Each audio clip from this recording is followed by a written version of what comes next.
ఇక్కడ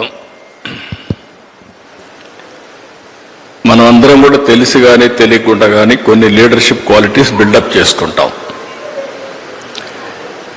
ఇప్పుడే చిరంజీవి గారు చెప్పారు, ఆయన లైఫ్లో ఒక యాంబిషన్, అది ఒక సంకల్పం.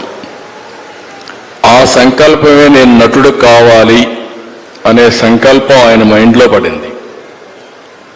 అక్కడి నుంచి ఆయన జీవితంలో ఒక పాజిటివ్ మైండ్ సెట్ డెవలప్ చేసుకున్నాడు. ఎన్ని సవాళ్ళు వచ్చినా ఆయన గోల్ ఈ సెట్, ఆ గోల్ రీచ్ అయ్యే వరకు నిరంతరం పనిచేశాడు. ఒక మాటలో చెప్పాలంటే ఎన్టీఆర్ రామారావు గారు ఉన్నంత వరకు ఈయన ఒక స్థాయిలోకి వచ్చారు. ఎప్పుడైతే సినిమాలో నుంచి ఆయన రాజకీయాల్లోకి వచ్చారో ఈయన అక్కడి నుంచి ఆకాశం ఎత్తి ఎదిగే పరిస్థితికి వచ్చారు.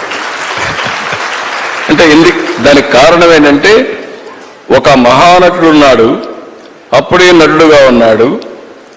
ఎన్టీ రామారావు గారు లేనప్పుడు చిరంజీవి గారి ఎవరి హీరోగా మహానటుడుగా తయారయ్యారంటే అది ఒక అవకాశం. ఇప్పుడు నేను కూడా ఉన్నాను. నేను రాజకీయ నాయకుడు కావాలనుకున్నాను. నేను యూనివర్సిటీ చదువుకుంటున్నాను.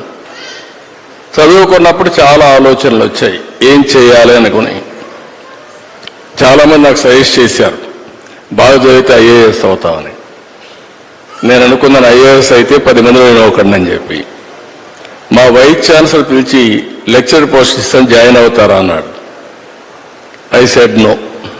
ఏంటి కారణం అన్నా, నేను ఎమ్మెల్యేగా పోటీ చేస్తున్నాను, ఎమ్మెల్యేగా అవుతాను, తర్వాత వచ్చి మిమ్మల్ని కలుస్తానన్నా. అంత నమ్మకం ఉందా అన్నాడు. తప్పకుండా గెలుస్తానని చెప్పి వెళ్ళాను. అంటే ఒక నమ్మకం, ఒక సంకల్పం. నేను ఎమ్మెల్యే అయ్యాను ఫస్ట్ టైం.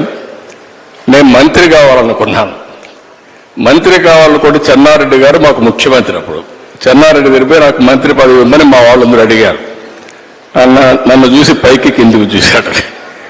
ఎందుకంటే చెన్నారెడ్డి గారు ఎప్పుడు కూడా చాలా స్ట్రాంగ్గా ఉండేవాడు. పైకి కిందికి చూసి, నిన్నటి వరకు యూనివర్సిటీలో ఉన్న స్టూడెంట్గా ఇప్పుడే గెలిచి వచ్చావు, అప్పుడే నువ్వు మంత్రి అయిపోవాలనుకుంటున్నావు, ఇది ఎక్కడ న్యాయం అని చెప్పి కొంచెం ఇచ్చేసాడు. నేను అన్నా, నాకు మెరిట్ ఉంటే ఇవ్వండి, నేను ఎంఏ చదువుకున్నాను, పిహెచ్డీ కూడా చేస్తా వచ్చారు ఇక్కడికి, మెరిట్ ఉంటే ఇవ్వండి అని చెప్పేసి ఛాలెంజ్ చేసి వచ్చాను. 2 ఇయర్స్లో మంత్రి అయ్యాను. ఎందుకు నేను ఇవన్నీ చెప్తున్నా, ఒక స్టెప్ మనం వేస్తే ఇంకొక స్టెప్ కలిసి వస్తుంది. ఒక పాజిటివ్ థింకింగ్, ఛాలెంజెస్ తీసుకుంటా ముందుకు పోతే ఇంకోటి కలిసి వస్తుంది. నేను మంత్రి అయ్యాను, సినిమా ఇండస్ట్రీ మంత్రి అయ్యాను. అప్పట్లో అంజయ్ గారికి పెద్ద క్యాబినెట్, మా జంబో క్యాబినెట్, 60 మంది 62 మంది క్యాబినెట్లో ఉన్నాం. అప్పుడు అన్ని పోర్ట్ఫోలియో రాసి నాకు ఒక పోర్ట్ఫోలియో రాశాడు.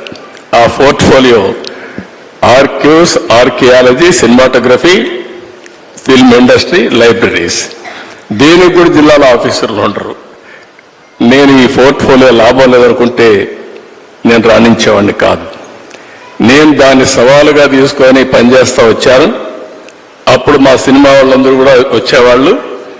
అప్పుడు ఎన్టీ రామారావు గారిని కలవాలని మా జయకృష్ణ గారు చెప్తే ఎన్టీ రామారావు గారు కలిశారు. ఎన్టీ రామారావు గారిని కలిసిన తర్వాత నా మ్యారేజ్ ప్రపోజల్స్ ఆయనే పంపించాడు. అంటే ఒక్కొక్కసారి, అందుకే నేను చెప్పాను చిరంజీవి గారికి కానీ మాకు కానీ, చిరంజీవి గారు ఒక సాధారణ కుటుంబంలో వచ్చారు. సినిమా అంటే తెలియదు ఆయనకు అప్పటికి, సినిమాలో ఎవరు లేరు. కానీ సంకల్పం అనేది చాలా, ఈయనకే కాకుండా ఎన్టీఆర్ కూడా అంతే. ఎన్టీఆర్ చిన్నప్పుడు ఆయన జీవితం చూస్తే కష్టపడే పైకి వచ్చాడు.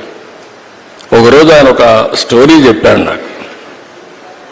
విజయవాడలో ఉండేవాడు, చదువు కోసం వాళ్ళ గ్రాండ్ మదర్ని తీసుకొచ్చి, చదువు కోసం ఆవిడ వచ్చి ఒక పూరిల్లు, సెంటర్లో ఒక పోలు, ఒక గుడిసేసుకొని ఇక్కడ ఉండేవాళ్ళు. రాత్రి వర్షం వచ్చింది. వర్షం వస్తే గాలి కూడా, ఇక్కడ అప్పుడప్పుడు తుఫాన్లు వస్తాడు, గాలి కూడా కొట్టింది. ఆ ఇల్లు పడిపోతే ఇల్లు లేదు. రాత్రంతా ఆ పోల్ పట్టుకొని కూర్చున్నాడు. మార్నింగ్ వరకు నిలబెట్టుకున్నాడు. అంటే ఒక మనిషి యొక్క దృఢ సంకల్పం ఏ విధంగా పనిచేస్తుంది. ఈ వీడియో నచ్చితే లైక్ చేయండి. అలాగే మా ఛానల్ ని ఫస్ట్ టైం కనుక చూస్తున్నట్టయితే ఇప్పుడే సబ్స్క్రైబ్ చేసుకుని పక్కనే ఉన్న గంట సింబల్ ని యాక్టివేట్ చేసుకోండి. అప్పుడే మేము పెట్టే ప్రతి వీడియో మీకు నోటిఫికేషన్ గా వస్తుంది. అలాగే ఈ వీడియో పూర్తిగా చూసినందుకు ధన్యవాదాలు.